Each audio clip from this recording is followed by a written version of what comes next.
Bonjour tout le monde! Aujourd'hui, je voulais vous parler de qu'est-ce que vous pouvez faire comme recherche au début quand vous ne trouvez pas votre gibier. Premièrement, on marque l'enchus. Ce qu'on appelle l'enchus, c'est où est-ce que le gibier a été blessé.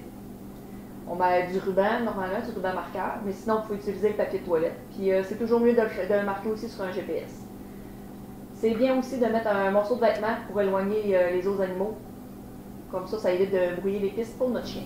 Fait que lorsque vous commencez à rechercher votre gibier, si vous voyez pas de sang, pas de poils, ça ne veut pas dire qu'il n'est pas blessé mortellement. Puis le plus important, c'est de ne pas faire de battu. L'absence d'indices visuels, ça ne veut pas dire que votre gibier n'est pas mort. C'est vraiment important de ne pas chercher sur trop une grande superficie, parce que sinon, ça va juste compliquer notre travail. Vous attendez les pistes, et après ça, il va falloir que le chien démêle tout ça. Ça va juste être plus long, puis des fois, c'est même impossible de démêler les pistes. C'est pour ça qu'il ne faut pas faire de battu. Quand vous êtes sur la piste, à chaque fois que vous voyez un indice, marquez-le avec du ruban, puis sur votre GPS. Que ce soit du sang, du poil, de la flèche, du gras, des organes, des morceaux d'os, une couchette, marquez-les. Si c'est possible, prenez-les en photo. Ça va vous donner vraiment un bon indice au conducteur de chien de sang.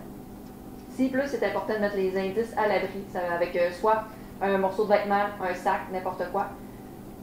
C'est important de les laisser sur place pour qu'on puisse voir la distance qui est effectuée avant de trouver cet indice-là.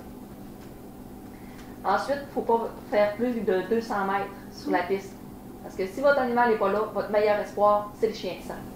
Quand vous arrêtez votre recherche, ce qui est important aussi, c'est de mettre un ruban d'un arbre à un autre, que ce soit facile à identifier, puis que ce soit visible de loin. Comme ça, on va pouvoir recommencer la recherche de l'endroit exact où vous avez arrêté. Si vous relevez le gibier, attendez un 3 à 4 heures. Dans ce temps-là, vous pouvez en profiter pour appeler un conducteur de chien de sang. Il va pouvoir vous conseiller soit par téléphone ou prendre part à la recherche. Si vous avez d'autres questions, n'hésitez pas à nous appeler, ça va nous faire plaisir de vous répondre. Sur ce, salut à la prochaine!